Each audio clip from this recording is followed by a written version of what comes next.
This is Make It Plain. Make it plain. MIP. With Masamela Matfumo. Mark Thompson. Make it plain. Get woke.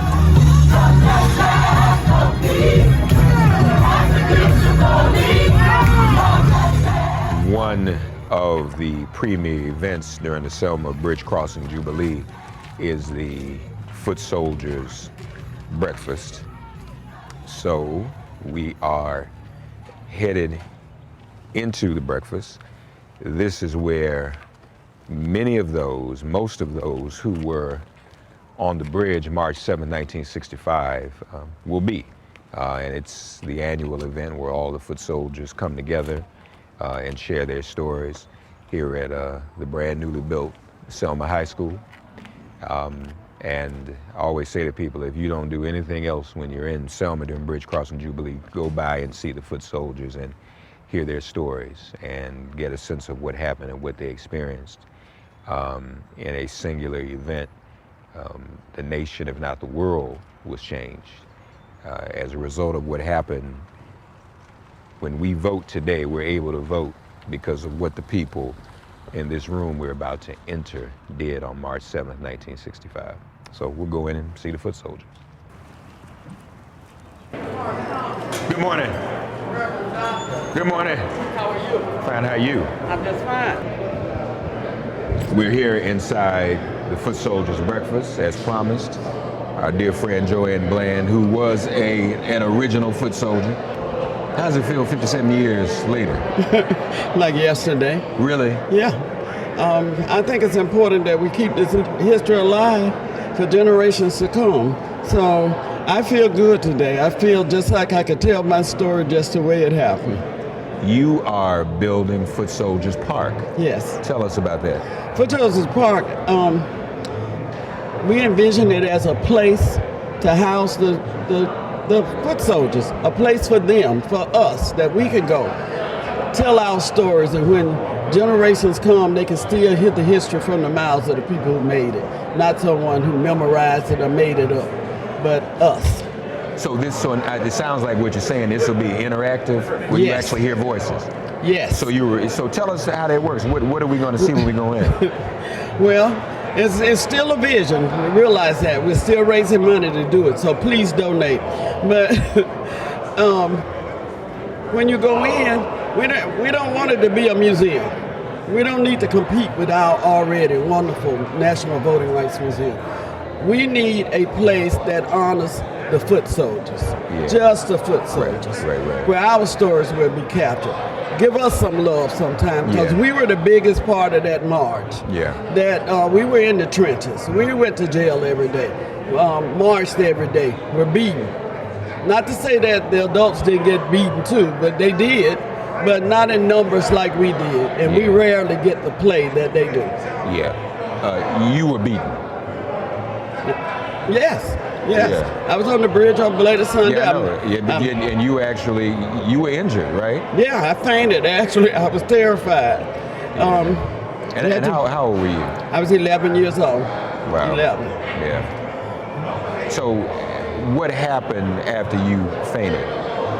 Well, I don't remember anything after that. I remember what led up to it. But I really don't know exactly what happened. I saw a horse and this lady, right? They were running the horses right into the crowd, trampling people, right? And I don't know, did the horse just run over her, or did he hit her and she fell?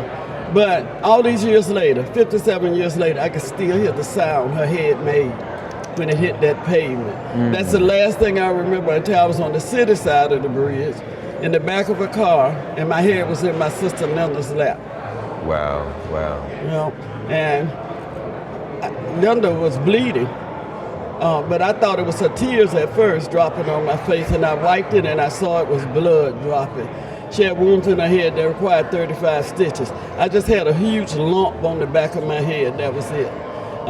And I doubt if I had a concussion, because I didn't have any repercussions after that. Any repercussions? Now, in the family, was it just you and your sister out there? No. I had two sisters out there. Okay. Mm-hmm. And you all were young. I mean, what made you at 11 years old decide? Well, actually, I was arrested the first time when I was 8, along with my grandmother. who was the impetus for us being there. Yeah. Grandma was a head raiser, so she had lived in Detroit and had shared some freedoms that we didn't have in the segregated South. So she said, "Oh no, we need to do something about this." And so she would go to meetings, and of course she would take us. Mm-hmm. Now, don't make me lie and say I understood how the right to vote would translate to what me getting the things that I felt like I wanted, right? I didn't understand that until much later. Yeah. But I do know that Grandma told me I could sit at this segregated lunch counter if when we got our freedom. Yeah. So I became a freedom fighter then. At a young age. Folks, Joann is right. We need to hear these stories from the voices of those who lived that experience on that historic day. You need to raise money to make this happen. Exactly. Tell people how they can donate. We have a website, footsoldierspark.org. And there's a little button about this big on there. Just click on it and donate. You will also see our vision of what our plans on what are we going to do with this. Okay. But please help. We need you. Yeah. Footsoldierspark.org. We hope you all will support it. Last thing, since you mentioned it, at 11 you didn't see the vision. So Kamala Harris is coming here. Do you see the vision now? What would your grandmother say about a black woman as vice president? Lord my grandma would say, "Look where we've come from." Yeah. And because she knew where we've been. Yeah. So she would say, "Look where we've come from," and be ever so proud. Lastly, too, Joann, I just thought about this. Do you all? You pretty much have been the keeper of the role. I mean, you kind of know where all the foot soldiers. How many foot soldiers are there? Oh, there are thousands, Mark. I can't even. That are still alive, right? Yeah. Good. Yeah. Okay. I'm still here. Yeah. But Charles says I'm one of the young ones. But we're still here, and I saw Reggie Moore over there. We're the same age, and we were out there together. So there are many of us still here. And people are kind of keeping in touch. And Oh yeah. That's good. We're a band of angels right now. Yeah. Joann Bland, love you. Thank you. I love you more. All right, and congratulations. Footsoldierspark.com. .org. Footsoldierspark.org, folks. So go there, please give so we can construct this. Thank all right? you. Love you. All right. More MIP after this message.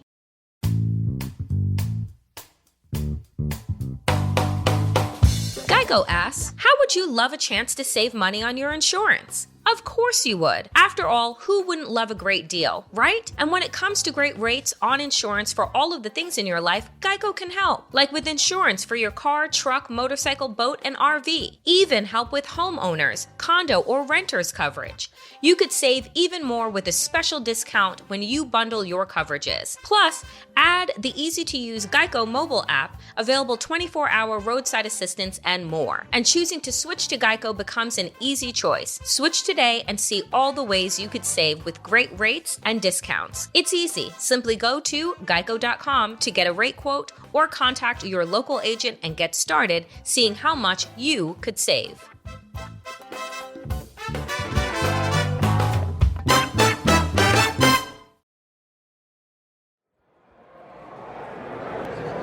How are you, sir? I'm doing pretty good. How you doing? I'm okay. What is your name? George Sally. George Sally? Yeah. Dr. George Sallies. Now, you were on the bridge Bloody Sunday? That's where you were beaten? Right. They beat you with a nightstick?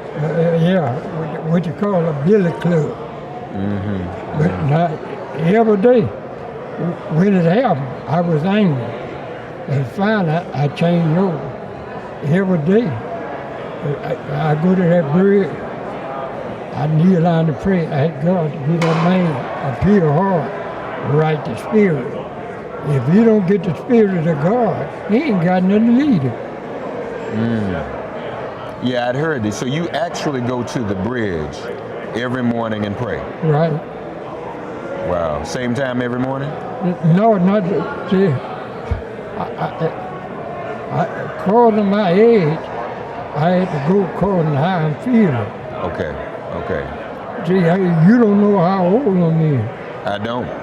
92. You're 92 years old. Right. Tell us what inspired you, what took you to the bridge that day? Okay. About 6 years before the bombing that church in Birmingham, I just came back from Korea. You had just come back from Korea? Right. So you were in the military? Right. So it made me real angry. I'm fighting for somebody else's freedom and don't have freedom of my own. So it's a group of us every weekend I go to Birmingham and demonstrate. But in '65, see, in Selma, it was an injunction here. 3 people couldn't walk down the street side by side. We were breaking their injunction. So when Dr. King come here to break, see, that's what he come here to do, to break their injunction. Out of breaking their injunction, he come to movement for the Voting Rights Act. Yeah. On one of the first, after the Voting Rights Act in Dallas County, running a general election in '66. Yeah. It's amazing. We hear the stories about our veterans, black veterans coming home and having no rights. Right. Yeah.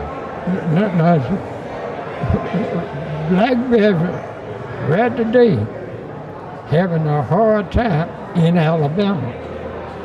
Really? See, when I was in the military, I was on an 8-inch house, a big old gun. I was a gunner, and I believe it fit my year. Now, I can't put it on the committee. When I filed that complaint for disability, veteran with disability, they approved it. But when it got to the other part, they hold up, they still give me tests. My hand will go and come. Yeah.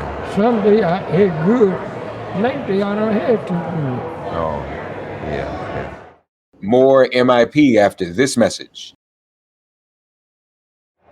Dr. Sallies, thank you. Thank you for your service. Thank you for what you did on that bridge, man. And thank you for going up there to pray every day. You pray for someone whose name you don't know. Right. Who struck you. Right. And you still go pray for them every day that they might have a pure heart. Right. Yeah. Matthew the 5th chapter, 44th verse. Damn. Love them. Them that hate you, do them good. Them that spitefully use you pray for them daily.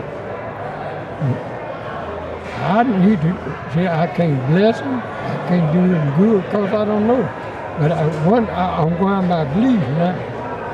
I believe it was a victory here in Dallas County, the one that hit me. But the one that hit me, he was on the horse. See now, I question you, man, and they won't give me a direct answer. They talk about the state trooper, but they never do talk about the shaft-headed horses and things up under that bridge. They never do talk about Miller and Wilson Baker. They're possibly when they come back across the bridge.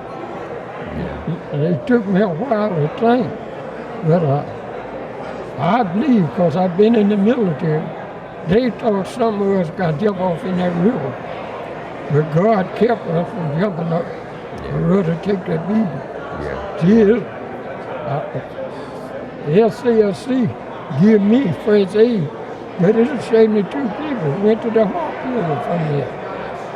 Yeah. Thank you, sir. Dr. George Sallies. Love you, sir. Honor. Thank you for your service in the military, and thank you for your service in our struggle for freedom. The war that goes on, huh? Right. How do you feel about having a black woman vice president come here to Selma? How does that make you feel? Make me feel good, because I supposed to walk across that bridge with her. Yes, sir. You deserve to. You deserve to. You deserve to. Thank you, sir. God bless you. Thanks for getting woke and listening to Make It Plain. Please remember to listen, like, and wherever you get your podcasts, please give the show a 5-star rating. And please do spread the word. Let's all continue to pray for each other during this pandemic and this police-demic. If all hearts and minds are clear, it has been made plain.